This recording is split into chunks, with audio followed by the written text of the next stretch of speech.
नमस्कार, मैं महेंद्र कुमार। आज हम बात करेंगे सामाजिक विज्ञान की जो चैप्टर 3 है, निर्धनता और एक चुनौती। ठीक है, तो उसका पार्ट 2 है। इससे पहले पार्ट 1 में हमने इसकी बात की थी निर्धनता की, ठीक है, कि उसकी डेफिनेशन आपको समझाई थी, उसकी अर्थ परिभाषा। आज हम बात करेंगे इस वीडियो में जो सेकंड नंबर की वीडियो चैप्टर की, ठीक है, 9th क्लास के ऊपर फोकस है खास तौर से, जो इकोनॉमिक्स वाली आपकी बुक है। तो इस पर हम बात करेंगे जो गरीबी के कारण हैं उस पर मेन फोकस करेंगे हम। ये सारे के सारे बहुत सारे इसके कारण होते हैं गरीबी के, कि कैसे एक देश में गरीबी बढ़ती रहती है, और गरीबी के कुछ पैमाने भी हैं जो इंटरनेशनल पैमाने, हम उसके ऊपर भी बात करेंगे, और अपने पड़ोसी देशों के बारे में बात करेंगे कि उससे हमारी कंपैरेटिव तुलनात्मक तुलना हो जाए गरीबी के आंकड़ों में, तो उस पर भी हम बात करेंगे। चलिए इस वीडियो को स्टार्ट करते हैं।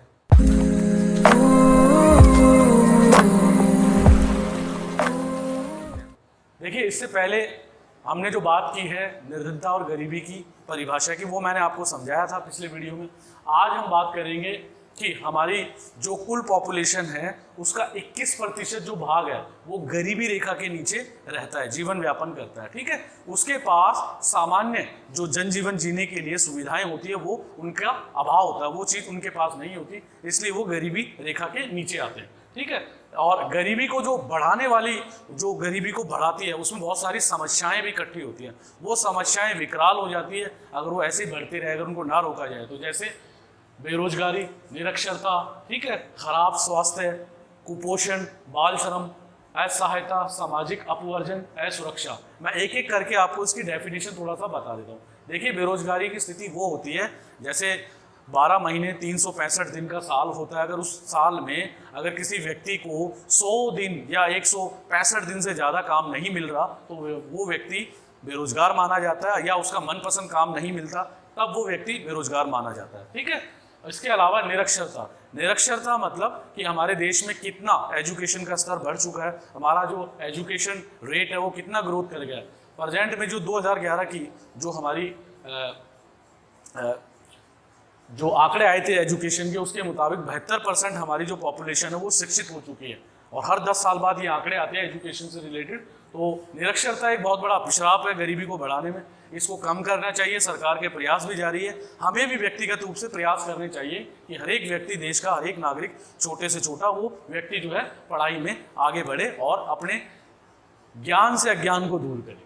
इसके अलावा खराब स्वास्थ्य, देखिए जहाँ हॉस्पिटल वगैरह अच्छे होते हैं वहाँ स्वास्थ्य सेवाएं बहुत अच्छी आपको मिलेगी, लेकिन हमारे यहाँ देश में जो हॉस्पिटल के हालात है वो बहुत ज़्यादा दयनीय है। जो उनके पास सामान्य सुविधाएं हैं उनका भी अभाव पाया जाता है। इसके अलावा हॉस्पिटल से ही जुड़ा हुआ है ये मुद्दा है, लेकिन ये खास तौर से ये उन लोगों के लिए जो कुपोषण से जुड़े हुए हैं, यानी जिनको जो है 2400 कैलोरीमान या 2100 कैलोरीमान का भोजन प्राप्त नहीं होता उचित मात्रा में, वो बच्चे या वो लोग कुपोषण का शिकार हो जाते हैं। ठीक है, अगर भोजन अच्छा मिलता रहे, सही समय पे मिलता रहे, तो लोग कुपोषण का शिकार नहीं होंगे। इसके अलावा बाल श्रम की अब बात करेंगे। बाल श्रम का मतलब है कि जो 14 साल से उम्र के बच्चे हैं उनसे नीचे की जो बच्चे होते हैं उनसे काम करवाना, बाहरी काम करवाना या काम में लगाए रखना या उनकी पढ़ाई छुटवा देना, ऐसे हालात हमारे देश में बहुत ज़्यादा पाए जाते हैं। तो इसके लिए भी सरकार बहुत सारे कानून बनाती है। और असहायता, हम देखते हैं कि हम संपन्न हैं और अपनी संपन्नता का फायदा हम दूसरों को नहीं देते। हम चाहते हैं कि सारा पैसा हमारे पास ही आ जाए, और ये असहायता की स्थिति हमारे माइंड में चलती रहती है। क्यों ना हम सहयोगी बने, दूसरों की सहायता करें, जिससे ये गरीबी को हम दूर कर सकते हैं। तो ये भी एक भावना हमारे देश में पाई जाती है, लोग जल्दी से मदद के लिए आगे नहीं आते। ठीक है, अभी लॉकडाउन में आपने देखा होगा ऐसी स्थिति कई आई है। सामाजिक अपवर्जन का मतलब ये है कि गरीब लोग जो होते हैं वो बड़े, उनसे मतलब अमीर लोग या संपन्न लोग, साधन संपन्न लोग बहुत ज़्यादा भेदभाव सा रखते हैं, दुराव सा रखते हैं, उनको सामाजिक हाशिए पर रखते हैं। मतलब गंदगी, गरीबी को देख के लोग दूर भागते हैं उनसे। तो ये जो सामाजिक अपवर्जन की स्थिति है इसे भी हमें समाप्त करना है, जो हमारे देश से खत्म होनी चाहिए। इसके अलावा असुरक्षा की भावना, देखिए गरीब के पास है क्या? गरीब के पास 2 वक्त की रोटी वो जुटा ले, वही उसकी सबसे बड़ी मान सम्मान की बात हो जाती है। तो ये असुरक्षा की भावना उसके दिमाग में हमेशा रहती है कि आज मैंने सुबह भोजन ले लिया, शाम को मुझे मिलेगा नहीं मिलेगा, ये चिंताएं उसको रहती है। तो ये चिंताएं असुरक्षा की भावना को और ज़्यादा बढ़ाती है, जो पूरी जिंदगी उसके साथ चलती है। तो ये सारे बहुत सारे कारण हैं, समस्याएं हैं जो निर्धनता को बढ़ाती हैं, और ये समस्याएं पैदा होती हैं निर्धनता के कारण। अगर हमारे देश में गरीबी ना हो तो ये सारी समस्याएं धीरे धीरे एक एक करके सारी समाप्त हो जाएंगी। इसी तरह जो अगला पॉइंट है हमारा, वो है निर्धनता और गरीबी के कारण, कि हमारे देश में गरीबी कैसे बढ़ी, ये कैसे हुआ। देखिए, इसके बहुत सारे कारण हो सकते हैं, और कुछ कारणों का मैं यहाँ जिक्र करूँगा जो मुझे लगता है कि ये मुख्य हो सकते हैं, तो मैं इनका कारण का आपको जिक्र करूँगा। पिछले 200 साल अंग्रेजों ने भारत पर राज किया, 1757 से लेकर 1947 तक। तो ये जो अवधि थी 200 साल की, अंग्रेजों ने भारत को बिल्कुल खोखला कर दिया। भारत की जो पूंजी थी उसको ब्रिटेन में उन्होंने पार्सल कर दिया, यानी अपने देश ले गए। जो भी ये विदेशी शक्ति आई, ठीक है, भारत का धन लूट कर ले गए और भारत का बहुत ज़्यादा आर्थिक शोषण किया। इसके अलावा विकास की धीमी गति, जब अंग्रेज लोग भारत को छोड़कर गए 1947 में, तो धीरे धीरे बड़ा मतलब बहुत मामूली विकास दर थी हमारे देश की। तो ये भी एक कारण रहा है गरीबी का। इसके अलावा प्रति व्यक्ति आय जो है हमारे देश की अभी भी कम है, उतनी ज़्यादा नहीं है। मतलब एक व्यक्ति की जो एक दिन की जो इनकम है वो अभी भी 60 से लेकर 80 रुपए तक की इनकम है, तो वो गरीबी रेखा के नीचे ही आती है। अगर ऐसा है तो ये प्रति व्यक्ति आय हमारे देश में बहुत कम है, ये ज़्यादा होनी चाहिए। इस समय वर्ल्ड में सबसे ज़्यादा प्रति व्यक्ति आय लगभग 11 लाख जो प्रति महीना है वो कुवैत की है। भारत को 80 रुपये 100 रुपये में आप लगा सकते हो कि कहाँ कुवैत और कहाँ भारत, तो ये बहुत कम है, इसको बढ़ाना चाहिए, तभी गरीबी दूर हो सकती है। जनसंख्या की बेतहाशा वृद्धि का होना, देखिए हमारे देश में जनसंख्या भी बहुत तेजी से बढ़ रही है, इसको भी हमें रोकना है। आपने देखा है कि जो हमारे जनसंख्या के आंकड़े हैं दिनों दिन बढ़ते जा रहे हैं। अब फिलहाल जो आंकड़े आने थे 2021 तक, क्योंकि कोरोना नाम की महामारी आ गई है, उसकी वजह से हम ये जनसंख्या के आंकड़े जो है इकट्ठे नहीं कर पाए, उसमें 1-2 साल की देरी हो सकती है। लेकिन कहा जाता है कि 140 करोड़ पार कर जाएगी और हम 2028 तक हम चीन को पछाड़ कर नंबर 1 पर आ जाएंगे। तो ये कोई अच्छी स्थिति नहीं है भारत के संदर्भ में, बल्कि ये गरीबी को और बढ़ाएंगी, क्योंकि हमारे देश में संसाधन सीमित है, और सीमित संसाधनों का बंटवारा जो है अत्यधिक लोगों में, आप खुद अनुमान लगा सकते हैं कि एक कमरा, छोटा कमरा अगर 12 लोगों को दे दिया जाए तो वो सोएंगे कहाँ, नहाएंगे कहाँ, धोएंगे कहाँ। ये बहुत सारी समस्याएं जनसंख्या वृद्धि के कारण पैदा होती है, ठीक है, संसाधनों के। और इसके अलावा रोजगार के अवसरों का सीमित होना, हमारे देश में रोजगार भी सीमित ही है, सीमित क्षेत्रों में ही है।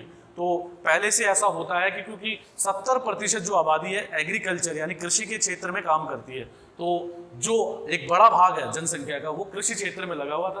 कृषि क्षेत्र में जो इनकम होती है वो एक लिमिटेड मात्रा में होती है, तो उससे देश की गरीबी को तत्काल दूर नहीं किया जा सकता। उसके लिए सरकार को दूसरे उपायों को खोजना होगा जिससे और इनकम हो सके, ठीक है। इसके अलावा सरकार की आर्थिक नीतियां भी इसके लिए जिम्मेवार रही हैं भारत की गरीबी को बढ़ाने में। देखिए, कहा जाता है कि 1991 से पहले लाइसेंस राज था भारत में, कोई भी भारतीय ही कंपनी यानी भारतीय सरकारी कंपनियां ही टेंडर डालेंगी और टेंडर को निकालेंगी। किसी भी भारत में कोई भी निर्माण का कार्य हो या कोई भी विकास का कार्य हो, सब सरकारी लाइसेंस राज के अंतर्गत होता है। तो वो जो लागत थी वो महंगी पड़ती थी और टाइम पे काम नहीं हो पाता था। इसके कारण जो है आर्थिक नीतियाँ ही रही है, तो इसको बदलने की जरूरत थी, जो समय आने पर बदला भी गया।